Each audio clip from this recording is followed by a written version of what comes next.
Bismillahirrahmanirrahim. Assalamualaikum warahmatullahi wabarakatuh. Perkenalkan, nama saya Mulyatim. Saya dari Prodi Pendidikan Bimbingan dan Konseling semester 3. Di sini saya akan membuat sebuah video pembelajaran mengenai tugas mata kuliah Profesi dan Etika pertemuan 4. Nah, teman-teman, kita langsung saja ke nomor 1 ya. Nomor 1 yaitu definisi kompetensi dan kompetensi guru. Definisi kompetensi diartikan sebagai kemampuan yang dibutuhkan untuk melakukan atau melaksanakan pekerjaan yang dilandasi oleh pengetahuan, keterampilan, dan sikap kerja.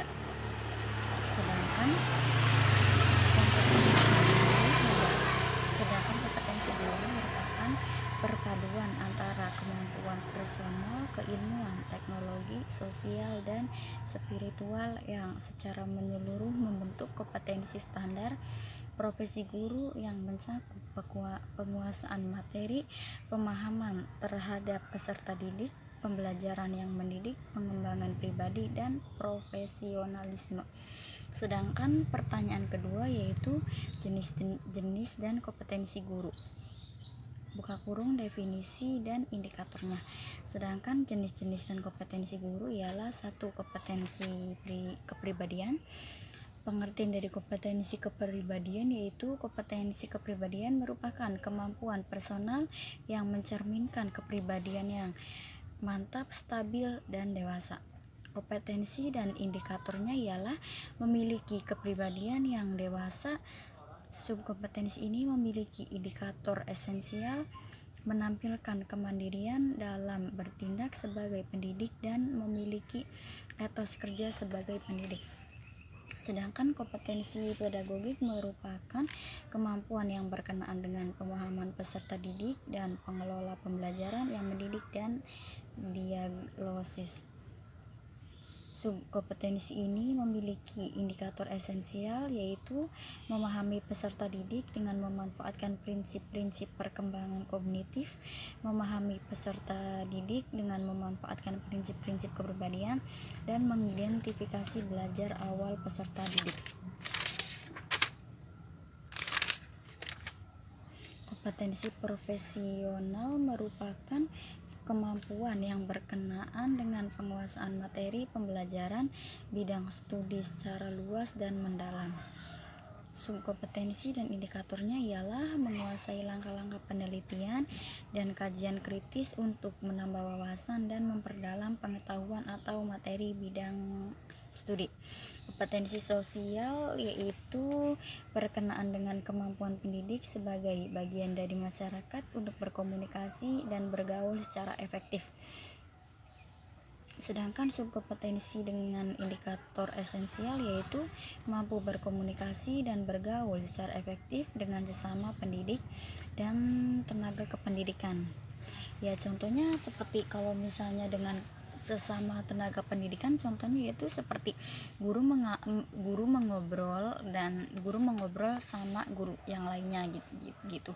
Nah, itu kan merupakan salah satu sebagai bergaul atau berkomunikasi dengan sesama tenaga kependidikan. Sedangkan poin 2 yaitu mampu berkomunikasi dan bergaul secara efektif dengan orang tua atau wali, peserta didik, dan masyarakat sekitar. Ya, contoh hal kecil seperti misal guru BK itu memanggil orang tua siswa untuk hadir ke sekolah. Nah, secara tidak langsung, guru BK itu kan mengobrol atau berkomunikasi dengan orang tua atau wali peserta didik.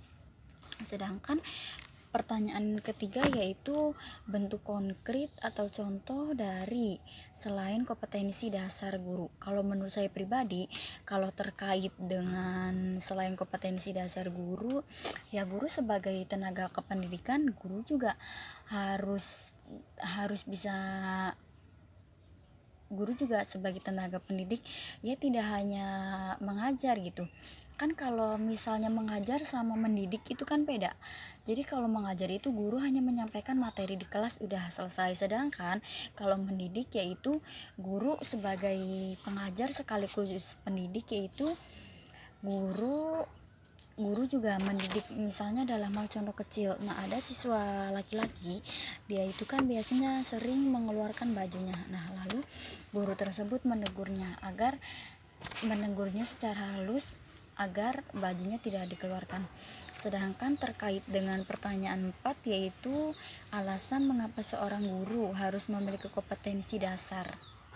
Kalau menurut saya pribadi, itu kenapa guru harus memiliki kompetensi dasar ya, karena kita sebagai tenaga kependidik gitu. Jadi kita itu kan harus bisa merangkul, harus bisa membawa peserta didik itu ke jenjang yang lebih tinggi bisa, atau bisa jadi. Sedangkan kalau misalnya peserta didik yang di sekolah itu adalah kan anaknya guru, jadi kita sebagai tenaga pendidik atau kita sebagai guru ya, kita juga harus memiliki sikap kompetensi gitu. Sikap kompetensi ini tidak hanya diberikan untuk pengajaran saja, tapi juga di luar pengajaran. Contoh halnya kalau misalnya kita istirahat terus melihat ada peserta didik, kalau misalnya ini saya lebih condong ke BK ya, karena jujur saya pribadi pun jurusan bimbingan dan konseling.